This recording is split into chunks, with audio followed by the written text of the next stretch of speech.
The summons.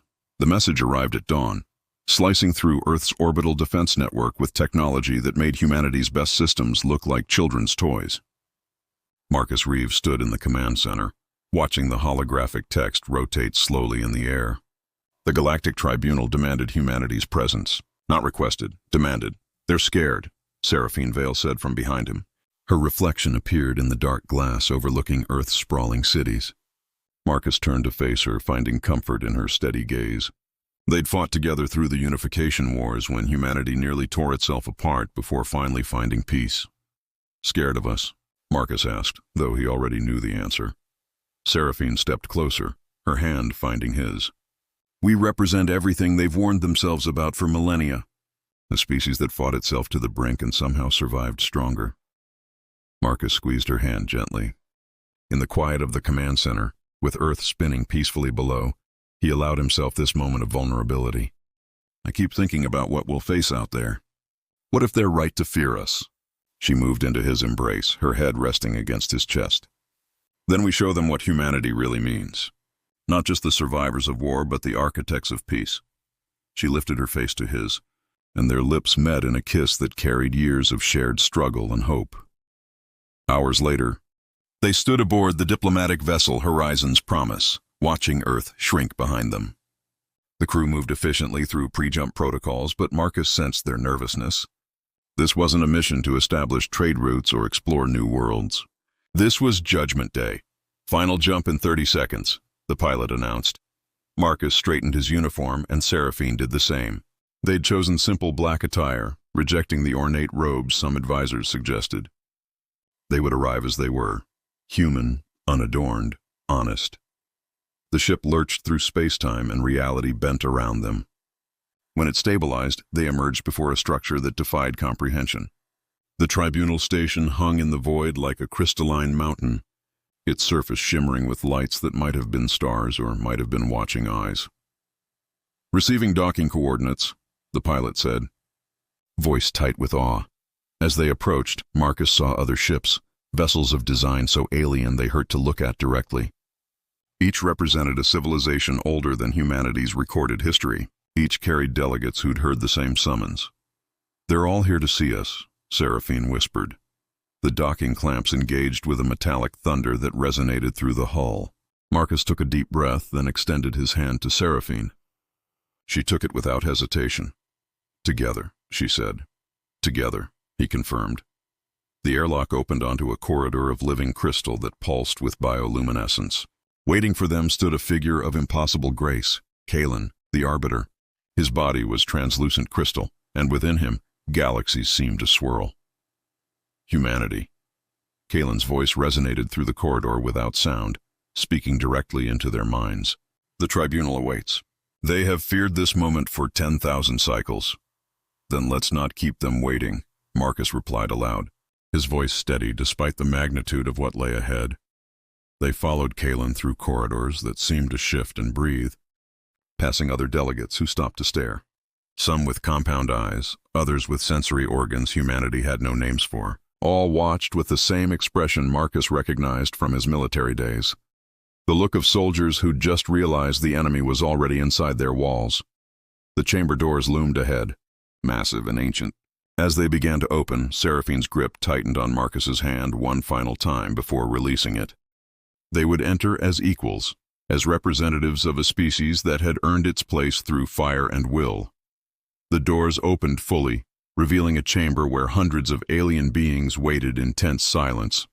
At the center, elevated on a platform of shifting light, sat the tribunal's High Council. Marcus and Seraphine stepped forward into history, and the galaxy held its breath. The prophecy unveiled. The chamber's atmosphere pressed against Marcus like physical weight. Hundreds of alien delegates occupied crystalline seats that grew from the floor itself, each one positioned to focus attention on the central platform where humanity now stood. Marcus felt their stares, some curious, many hostile, all afraid. Kalen floated to his position among the High Council, his crystalline form refracting light into rainbow patterns across the chamber walls. Beside him sat other council members, beings of pure energy, creatures with forms that shifted between states of matter and entities that existed partially outside normal space. We convened to address the arrival of humanity, Kalen announced, his mental voice touching every mind present. A species that matches descriptions we hoped would never manifest. A reptilian figure rose from the lower tiers, Draxus, commander of the Valorian Guard. His scales gleamed like polished obsidian, and when he spoke, his voice carried centuries of military authority. They should not have been permitted entry. The prophecies are clear about what their kind represents. Prophecies? Marcus asked calmly. We came because you summoned us. Perhaps you should explain what we're being accused of. Seraphine remained silent beside him, but her eyes scanned the chamber methodically, cataloging exits, defensive positions, potential allies. Old habits from war. A younger delegate rose from the opposite side, a being whose skin glowed with soft bioluminescence, whose large eyes reflected empathy rather than fear. I am Nira Solvin of the Luminar Collective. The prophecies are not accusations but warnings passed down through generations. Her voice carried a gentleness that seemed out of place in the tense chamber. Seraphine found herself drawn to that voice, to the calm reason it represented. Kalen gestured, and holographic images filled the air. Ancient texts carved in stone, symbols that predated most civilizations present. 15,000 cycles ago, our ancestors discovered ruins on the galaxy's edge. Within them, warnings of a species that would emerge from a world of endless conflict.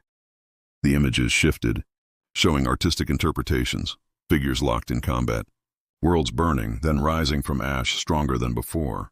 Marcus recognized the story. It was humanity's own history, told by observers who'd somehow known it would happen. They will make war upon themselves, Kalen read from the ancient text, until none believe they can endure. Yet they will rise, carrying the void within them. They will be the end of the old ways, the beginning of something new. They will be saviors or destroyers, and the choice will remake the galaxy. Silence followed the reading. Then Draxus slammed his clawed hand against his seat's armrest. And you doubt this describes them? Look at their world's history, millennia of warfare, genocide, near-extinction events.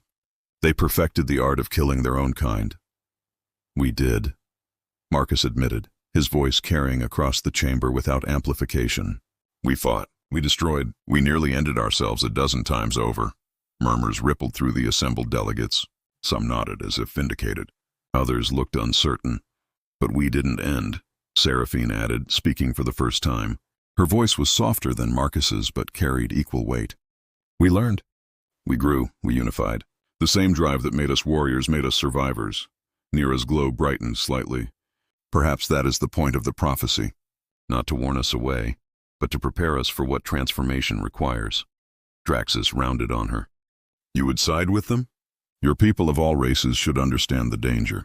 The Luminar nearly fell to a species half as aggressive as humans. Which is precisely why I understand, Nira replied, her voice steady. We fell because we were unprepared for aggression. But humanity has mastered both aggression and peace. That is what makes them unique. During the recess that followed, Seraphine found herself walking the observation deck alone, needing space from the chamber's intensity. She stared out at the void, at the distant stars that represented both humanity's future and its trial. The view is different when you're the one being judged. Nira's gentle voice came from behind her. Seraphine turned, studying the Luminar delegate. Up close, Nira's bioluminescence pulsed in patterns that seemed to reflect emotion, currently showing soft blues and greens of contemplation and curiosity. You spoke up for us, Seraphine said. Why? Nira moved to stand beside her at the viewport. Because I sense no deception in you. My people are empaths. We feel truth beneath words. When you spoke of learning and growth, I felt the weight of genuine transformation. You're risking a lot, trusting feelings over facts. Facts without context are merely data, Nira replied. She turned to face Seraphine directly. Tell me honestly, does humanity seek domination? Seraphine met her gaze. We seek survival. We seek purpose. We seek to be part of something larger than ourselves. If that requires us to lead, we'll lead. If it requires us to follow, we'll follow. But we won't bow to fear. Nira's glow shifted to warmer tones, yellows and soft oranges. That is what I sensed. Not conquest, but determination. She hesitated, then added softly. The prophecy speaks of transformation. Perhaps you are here to transform us, not destroy us. And if we fail? Seraphine asked. Then we all fail together, Nira said, and Seraphine felt something unexpected, a connection forming between them, transcending species and circumstance. In Nira's glowing eyes, she saw not just an ally, but perhaps something more. Back in the chamber, Marcus faced increasingly hostile questions. An insectoid delegate named Taven Orr clicked his mandibles in agitation. You speak of peace, yet your military vessels are the most advanced we've seen from any emerging species. Why arm yourselves so heavily if you seek only harmony? Marcus's expression didn't change. Because peace without strength is just waiting to be conquered. We learned that lesson in blood. We won't forget it. The chamber erupted in argument as the session ended, delegates shouting across the aisles. But Marcus noticed something. The arguments were no longer unified against humanity. Cracks were forming, doubts spreading. Nira had sparked something when she spoke of transformation. As they left the chamber, Kalen's voice touched Marcus's mind privately. You are doing better than you know, human. But the true test comes tomorrow. Draxus will demand proof of your intentions. Be prepared. Marcus nodded slightly, then found Seraphine waiting. Her expression told him something had changed during the recess, though he couldn't quite name what. We have until tomorrow, he said. Then we'd better be ready, she replied. But her eyes drifted back toward where Nira stood among her delegation, and Marcus understood that the bonds being formed here went deeper than politics. The galaxy was changing, one connection at a time. Bonds forged in fire. The residential sector of the tribunal station adapted itself to each species' needs. Atmospheric compositions, gravity settings, light frequencies. Marcus and Seraphine's quarters had been configured to Earth standard, a small comfort in the overwhelming alien environment. Marcus stood at the viewport, reviewing his notes for tomorrow's session. Behind him, Seraphine paced, restless energy radiating from her movements. You should rest, Marcus said without turning. I'm meeting someone, Seraphine replied, and something in her tone made Marcus turn. Nira?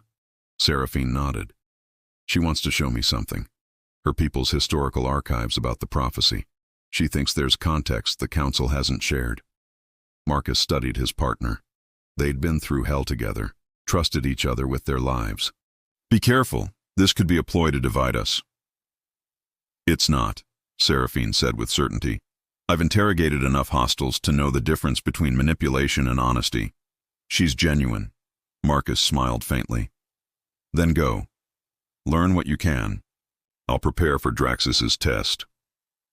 The archive chamber Nira had arranged glowed with soft amber light, walls lined with crystalline storage nodes that hummed with preserved information. Seraphine arrived to find Nira already there, her form's bioluminescence creating dancing shadows.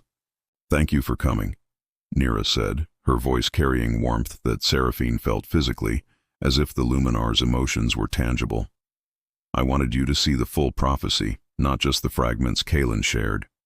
She activated a storage node, and holographic text appeared, ancient script alongside modern translations. Seraphine read aloud. The Fireborn will arrive when division threatens to shatter the united worlds. They will carry scars that mirror our own, and in those scars, we will see either our doom or our reflection. This part was omitted, Nira explained, moving closer to gesture at the text. Her proximity sent Seraphine's pulse quickening, not from threat but from something far more complicated. The prophecy isn't just about danger, it's about necessary change. Why hide that? Seraphine asked. Fear, Nira said simply. The Council has maintained order for millennia through carefully balanced power structures. Your arrival threatens that balance. Some, like Draxus, see any change as destruction. Seraphine studied Nira's profile in the amber light. And what do you see? Nira turned to face her fully, and the bioluminescent patterns across her skin shifted to deeper purples and soft crimsons. Colors Seraphine instinctively understood meant vulnerability and attraction. I see someone who fights not because they enjoy it, but because they refuse to surrender what matters. I see strength tempered by wisdom. I see. Nira hesitated, her glow flickering with uncertainty. I see someone I want to understand better. The space between them felt charged with possibility. Seraphine had spent so long focused on duty, on survival, on humanity's mission. But here, in this moment, she allowed herself to simply be present with this being who saw beyond species to the person beneath. My people have a saying, Seraphine said softly. Bonds forged in fire last longest. We're in the fire right now, Nira. Everything we feel might just be heightened emotion from the stress. Nira's hand reached out, hovering near Seraphine's. When their fingers touched, Seraphine felt a tingle. Nira's empathic abilities creating a bridge between them, sharing emotions without words. Trust, hope, connection, and yes, attraction.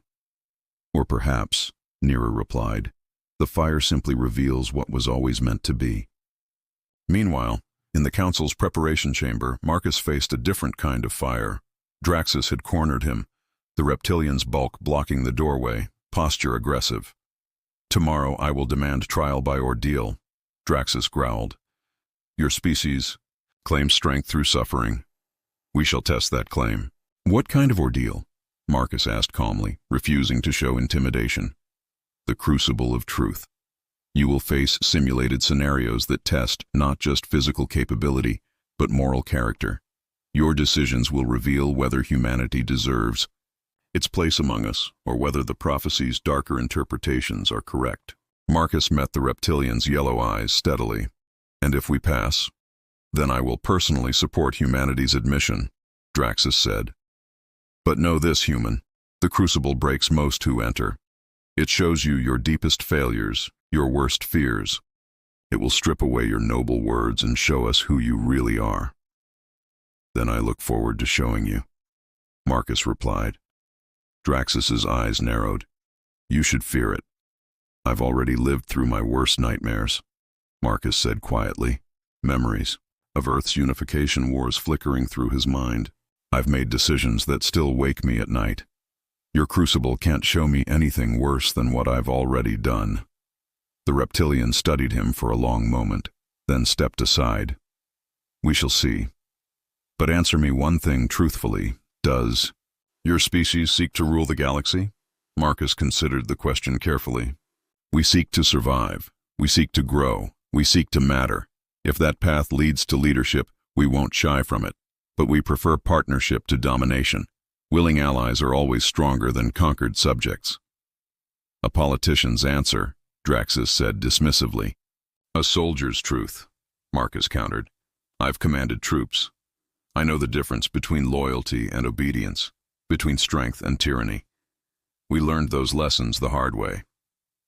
Something shifted in Draxus's expression. Not quite respect, but acknowledgement. Perhaps you have more depth than I credited. The crucible will reveal all. Tomorrow, human. Prepare yourself. After Draxus left, Marcus found himself alone with his thoughts. He accessed his personal files, pulling up recordings from Earth's darkest days. Images of cities burning, reports of casualties in the millions, decisions he'd made that saved thousands but cost hundreds. This was what the crucible would drag to the surface. His failures, his guilt, his darkest moments. The council would see him at his worst and judge whether humanity's worst was acceptable. A chime at the door broke his reverie. Taven Orr entered, the insectoid's mandibles clicking nervously. I apologize for the interruption, Ambassador Reeve. I wanted to speak before tomorrow's trial. Speak freely, Marcus invited. Taven's compound. Eyes reflected the room's light in kaleidoscope patterns. During today's session, you spoke of learning from warfare. My species has never experienced internal conflict on the scale you describe. We find it difficult to comprehend. Yet you survived. Barely, Marcus admitted. And not without scars. That is what troubles me, Taven continued. Draxus sees your scars as proof of violence. But I wonder, perhaps they are proof of growth? My people avoid conflict so completely that we have never been tested. Perhaps that makes us weak, not peaceful. Marcus gestured for Taven to sit. Conflict isn't inherently good or evil. It's what you learn from it that matters. We learned that unity requires sacrifice, that peace requires strength, and that the only way forward is together. Those lessons cost us everything, but they taught us everything. Taven's mandibles clicked thoughtfully. Then perhaps the prophecy is correct. You are here to transform us, not through conquest, but through example. Or we're just survivors trying to find our place, Marcus said with a slight smile. Tomorrow will tell us which. In the archive chamber, Seraphine and Nira had spent hours reviewing texts, but their conversation had drifted from prophecy to personal history. Nira spoke of her world, a paradise of light and empathic connection, where conflict was resolved through shared feeling rather than force. It sounds perfect, Seraphine said. It was stagnant, Nira replied with unexpected honesty. We had no challenges, no growth. We nearly fell to invasion because we couldn't comprehend aggression. That's when I volunteered to study warrior species, to understand what we lacked. And now you're studying us. Nira's glow deepened to intimate purples. Now I'm understanding what I was truly seeking. Not just knowledge of conflict, but the courage to embrace change. Their eyes met, and Seraphine felt the connection between them solidifying into something neither had anticipated, but both recognized as significant. In a galaxy divided by fear, they were building a bridge. One person, one moment at a time. Tomorrow will be difficult, Seraphine said. Whatever this test is, it won't be gentle. Then let tonight be gentle, Nira replied, her hand finding Seraphine's again. Let us remember that transformation begins not in grand chambers, but in quiet moments between individuals willing to see beyond difference. They sat together as the station's cycle dimmed to night phase, two beings from impossibly different worlds finding common ground in the space between fear and hope. And across the station, Marcus prepared himself for a trial that would reveal whether humanity's worst was compatible with the galaxy's future. The fire was coming, but perhaps that was exactly what both sides needed. The test of will, the crucible chamber, defied normal spatial geometry. Marcus stood at its entrance, Seraphine beside him despite his protests. Behind them, the entire tribunal had assembled to witness. Hundreds of delegates filling observation platforms that shouldn't physically fit within the chamber's dimensions. Kalen's crystalline form reflected the crucible's pulsing light. The trial will test both physical capability and moral character. You may face scenarios alone or together. The crucible adapts to reveal truth.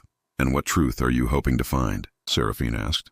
Whether humanity's nature has evolved beyond its violent past, Draxus answered from his observation position, or whether you simply learned to hide your savagery behind prettier words. Marcus stepped forward, but Nira's voice rang out from the audience. I request permission to observe from the empathic chamber. She looked directly at the council. My people's abilities may provide insight beyond what visual observation offers. Denied, Draxus growled. This is humanity's test alone. Granted, Kalen overruled. Let all perspectives be represented. Nira descended to a small, crystalline chamber adjacent to the crucible's entrance. Her eyes met Seraphine's for a brief moment, a silent exchange of encouragement and concern. The crucible's entrance spiraled open, revealing darkness that seemed to absorb light rather than merely exist without it. Marcus and Seraphine exchanged a glance, then stepped forward together. The darkness enveloped them. Reality reassembled itself into a battlefield. Marcus recognized it immediately, the siege of Moscow, the final desperate battle of Earth's unification wars. Smoke choked the air, buildings burned, and the screams of wounded soldiers echoed across broken streets. This is my memory, Marcus breathed. The day I gave the order that ended the war. Seraphine saw it too, but from a different perspective. She stood where Marcus had stood, facing the impossible choice. A holographic display showed two options.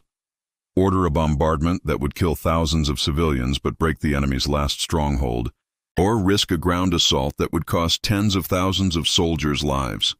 The crucible is making me relive your decision, she said, horror creeping into her voice. It wants to see if I'd make the same choice. Around them, soldiers waited for orders. Young faces, scared faces, faces trusting their commander to make the impossible choice. Marcus had lived with this decision for a decade. Now Seraphine would understand its weight. In the observation chamber, Nira gasped. Through her empathic connection to the crucible, she felt the anguish pouring from both humans. This wasn't a test of capability. It was torture disguised as evaluation. "This is too much," she protested. "The crucible is designed to break them, not evaluate them." "It evaluates by measuring their breaking point," Draxus replied coldly. "Every species faces their worst moment. Most fracture under the weight. We need to know if humans will." Inside the crucible, Seraphine stared at the impossible choice. "What did you choose?" "The bombardment," Marcus said, his voice hollow. 15,000 civilians died. But I saved 40,000 soldiers and ended a war that had killed millions. I still see their faces in my sleep." "I can't make this choice," Seraphine whispered. "Yes, you can," Marcus said firmly. "The crucible wants to see if our strength comes from one person or from our nature. Show them what humanity does when faced with impossible odds." Seraphine closed her eyes, feeling the weight of 15,000 lives in her hands. Then she made her choice, but with a difference. She ordered the bombardment, but simultaneously commanded evacuation warnings, medical teams on standby, and opened communication channels for surrender. "You can't change the scenario," Marcus said. "I didn't have those options." "Then I'm showing them what humanity learned from your choice," Seraphine replied. "We don't just repeat our mistakes, we learn from them." The battlefield dissolved. They stood now in a pristine council chamber, but it was wrong, twisted. Alternative versions of themselves sat at the head of a table, surrounded by subjugated alien representatives wearing chains. "This is what we could become," a voice echoed through the chamber. "This is humanity's potential. Dominators, conquerors, emperors of a subjugated galaxy." The alternate Marcus wore military regalia dripping with medals from 1,000 conquered worlds. The alternate Seraphine's eyes were cold, calculating, seeing other species as resources rather than equals. "Kneel before the human Imperium," the alternate Marcus commanded, and the chain delegates obeyed. "Is this what you desire?" the Crucible's voice asked. "The prophecy speaks of transformation. This is one transformation, the galaxy remade in humanity's image, unified through strength." Marcus felt the temptation. How much easier would it be if humanity didn't have to ask, to persuade, to prove itself, if they could simply take what they needed? "No," he said firmly. "This isn't strength. It's weakness disguised as power." "Explain," the Crucible demanded.